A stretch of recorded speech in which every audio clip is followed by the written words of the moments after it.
With the internet, everything is being spread faster and further than before. People all around the world, thousands of miles apart, probably watch the same content, read the same text, use the same apps, and play the same games. This has caused many global phenomena to rise, also known as memes. They are pieces of popular culture that have become engraved in almost everyone's lives and impact whole generations at a time. Today, we will be talking about a video game with hundreds of millions of players. Yes, you heard me right, hundreds of millions. Known almost in every country and has impacted several generations of people and people to come, possibly changing the world in the process, for better or for worse. It's Pokemon. Oh, wait, that's the wrong game. It's Minecraft.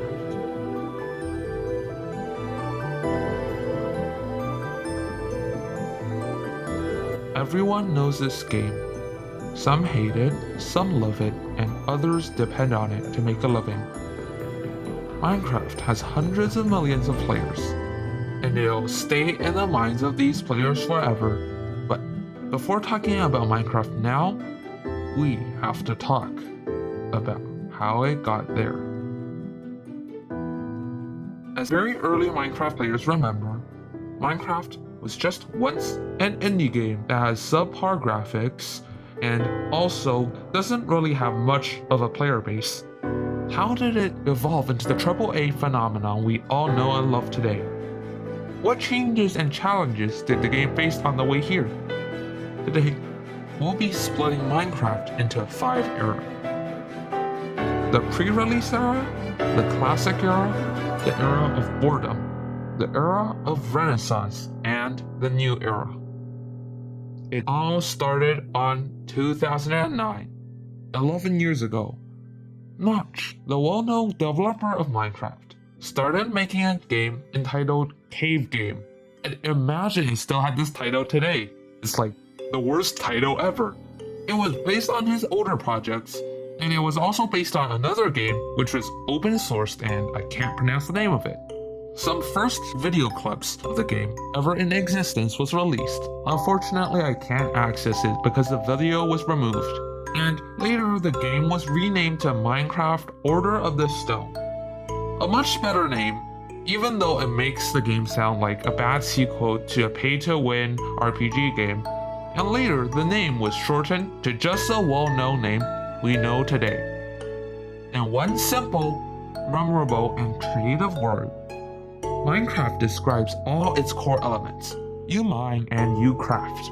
Now that name is as self-explanatory as Undertale. Classic 0.0.10a was released on May 17, 2009, as well as a creation of Minecraft accounts and forums. The pre-release era begins, as in this era, the game is not officially out yet. Classic, in-dev, inf-dev, alpha, and beta are the names of the experimental stages of the game, and this era is characterized by unsmooth lighting because the graphics look bad, and in this era, the game isn't really complete because most of the game elements, such as the nether and the end, are not going to be added until much, much later.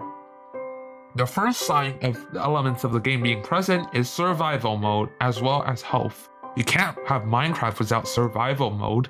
Survival tests were first started, and at the end of 2009, the game moved on to in-dev.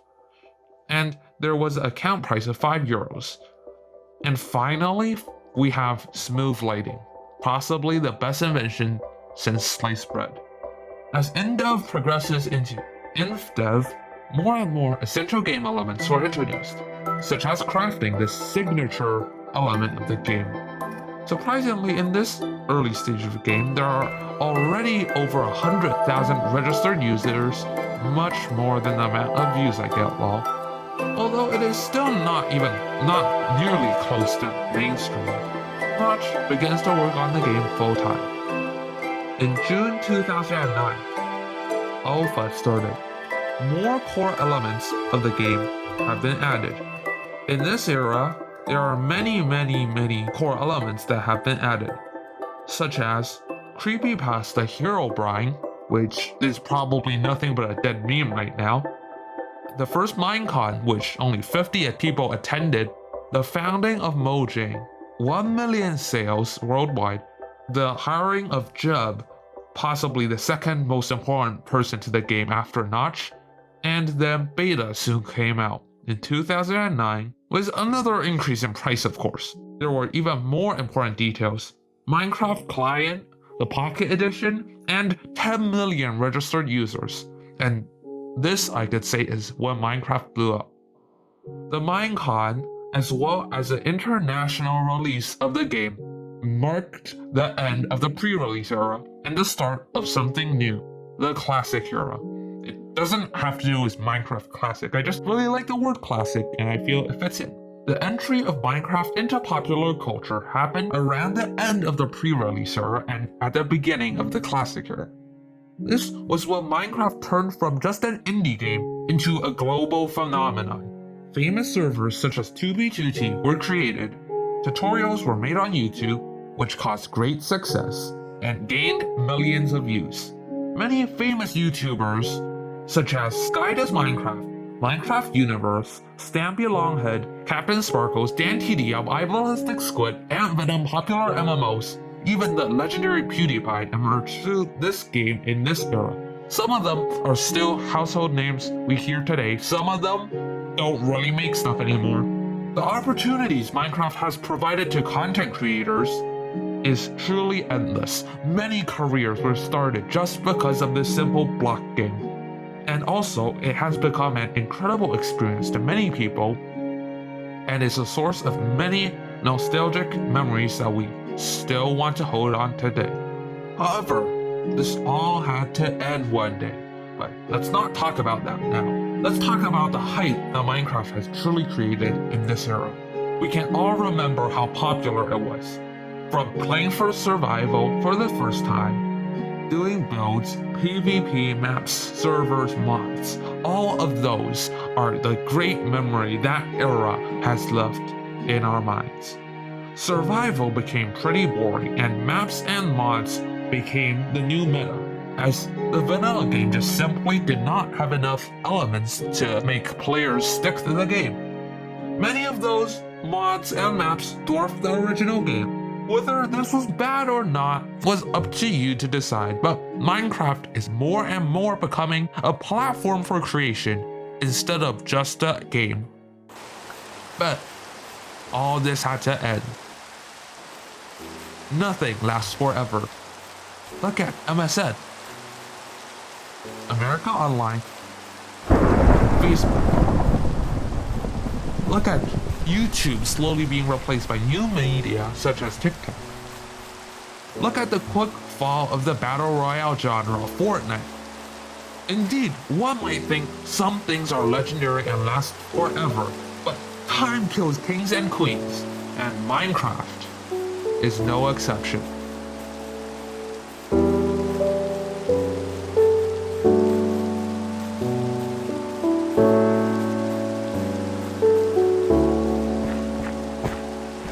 It is mid-2014. Although the explosion of Minecraft resulted in many mods, maps, games, everything gets boring at some point.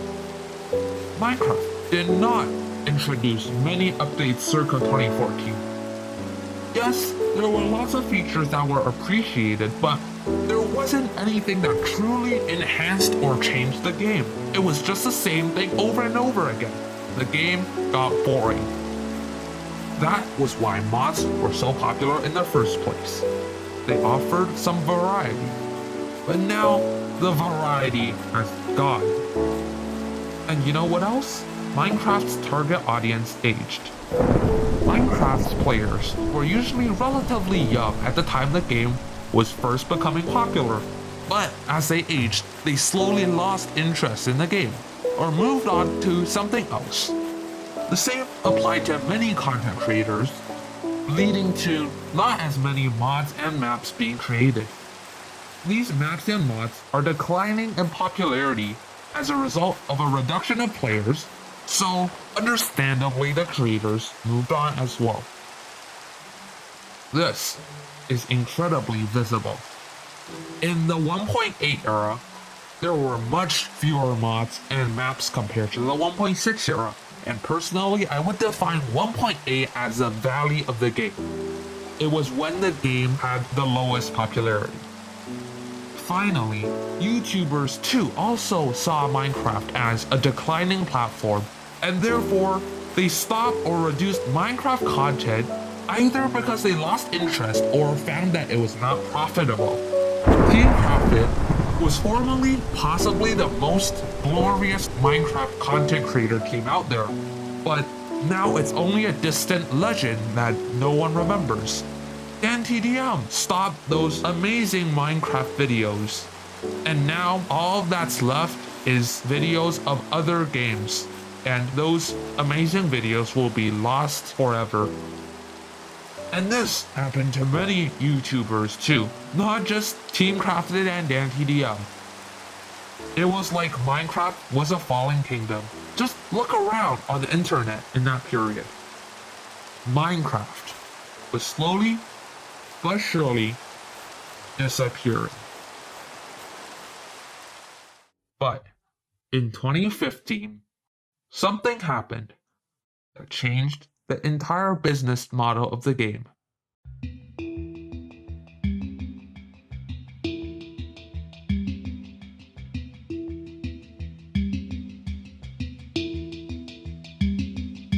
Whether this was a good decision or a bad decision is up to debate, but I think that it was a good move. This change did not immediately lead to Minecraft's revival, as seen here in this chart. You can see Minecraft is still going down, but it eventually revived the game, as you can see here.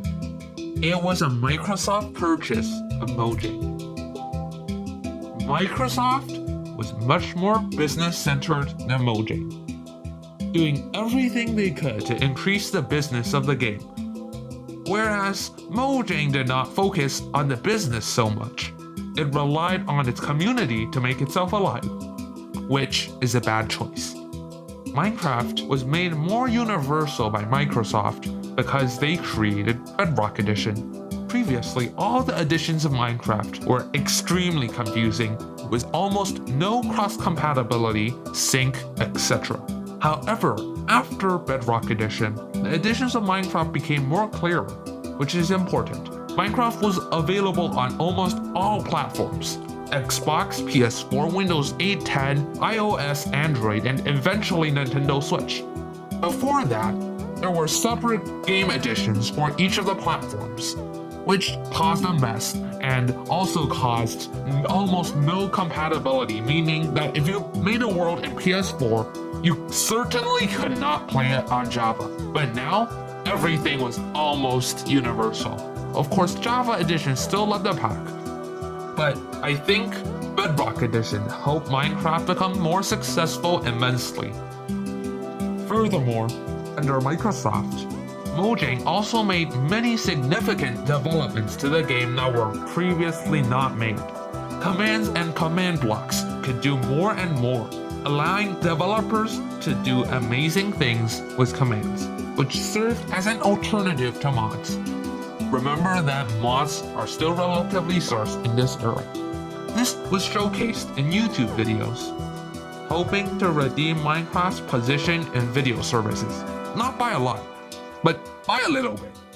But most importantly of all, during this period, Microsoft added many creative features and updates to the game. From a new ocean and new combat updates, to colorful terracotta, end cities, and new village systems. These updates made the vanilla game much more enjoyable, and Mojang never added these high-quality, high-content, game-changing updates. It was only after Microsoft when these updates started rolling out. I think this is why the game got revived. Finally, Minecraft Story Mode, although barely related to the original game, was released. As previously mentioned, this caused some re-influx of content on YouTube, centered around commands, maps, and mod packs. and also story mode. But Minecraft is still undeniably dying. In fact, despite Microsoft and the community's efforts, the game was looking like it was gonna die by its 10th birthday. Definitely not a good way of celebrating it. And this in no way is saying that Minecraft's updates were worthless. They did a great job attempting to revive the game and preparing for the game to be revived again. However, the problem was that once the audience of the game from the Golden Age lost interest, it is nearly impossible to get them back again. Once you lose them, it's much harder to get them back. So, it's not fair to blame Microsoft for this.